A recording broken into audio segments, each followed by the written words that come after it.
There's a new danger if you're currently taking Ozempic or a medication like it. If you're planning to have surgery scheduled, you need to know about this. I'm Dr. Ken Berry, a family physician. Let's talk about this. There's a new article in STAT that was put out, a press release by the American Academy of Anesthesiologists, that say if you have surgery scheduled, you need to stop your Ozempic or any of the GLP-1 agonists that you may be taking.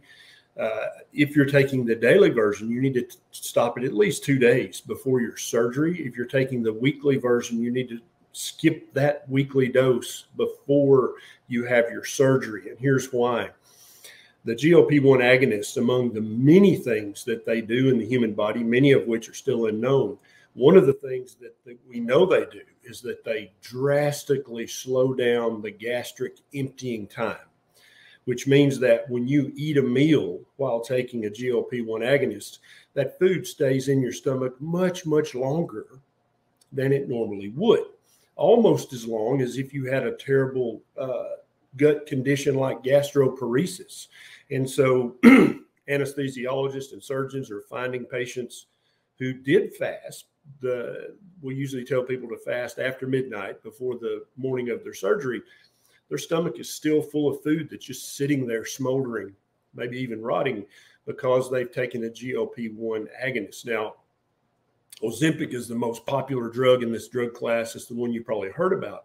But this also includes drugs like Bydureon, Byetta, Rybelsus, Tanzium, Trulicity, and Victoza. So if you're taking any of those medications, either daily or weekly, then you need to talk to your surgeon if you have a scheduled surgery coming up about how many days before your surgery you need to stop these medications.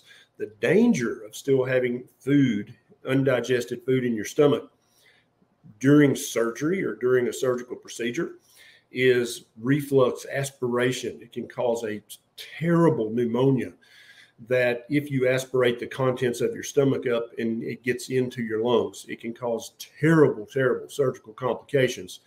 And surgeons do not want that to happen. Anesthesiologists do not want that to happen.